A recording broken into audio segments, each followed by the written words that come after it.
একসাথে এভাবে পান খেতে কাজ করতে দেখে আর পানের খেতে প্রচুর পরিমাণে পান দেখে বোঝা যাচ্ছে যে এ ফসল তাদের মুখে হাসি ফুটিয়েছে। দৃশ্যটি কৃষি নির্ভরশীল জেলা দিনাজপুর অঞ্চলের। দিনাজপুর জেলায় বিভিন্ন ধরনের ফসল ও সবজি আবাদ হলেও পান চাষ এর মধ্যে অন্যতম। সুদবিহীন ব্যাংকিংয়ে আত্মশুদ্ধির পথ এনআরবিসি ব্যাংকের ইসলামিক ব্যাংকিং আল আমিন। বিশেষ করে জেলার হিলি, বিরামপুর, খানসামা ও বিরল উপজেলায় পান চাষ বেশি হয়, আর অন্যান্য ফসলের তুলনায় পান চাষে খরচ কম, লাভ বেশি। শুনছি যে এখানে পানের বুরুজ পান গাছ আছে, এই জন্য দেখার জন্য এসেছি। দেখলাম ভালোই ফসল। কিন্তু রাজশাহী জাতের থেকে এখানে যে পানটা উৎপাদন হচ্ছে অনেক মিষ্টি এবং সেই পানের থেকে অনেক স্বাদ বেশি এই পানের, এবং এই পানের চাহিদাও বেশি, এবং কি পাইকাররা ইনার মানে বাড়িতে সবসময়ের জন্য ফোন করে পানের জন্য পান নিয়ে যাওয়ার জন্য।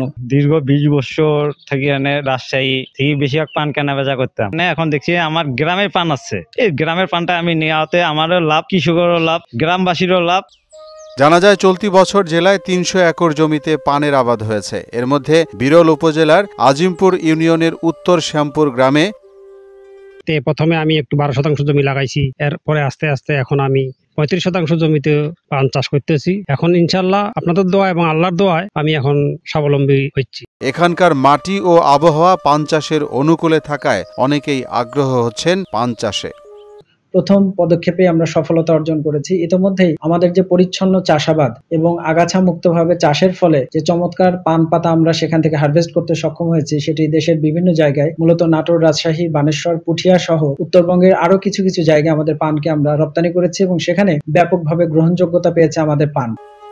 পান চাষে কৃষকের আগ্রহ ও ফলন ভালো হওয়ায় পান চাষ বাড়াতে চাষিদের সব ধরনের পরামর্শ দিয়ে যাচ্ছেন স্থানীয় কৃষি অফিস।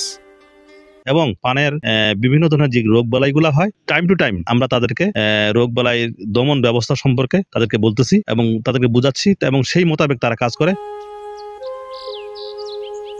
মোহাম্মদ ওয়ালিউল্লাহ, মোহনা ডিজিটাল।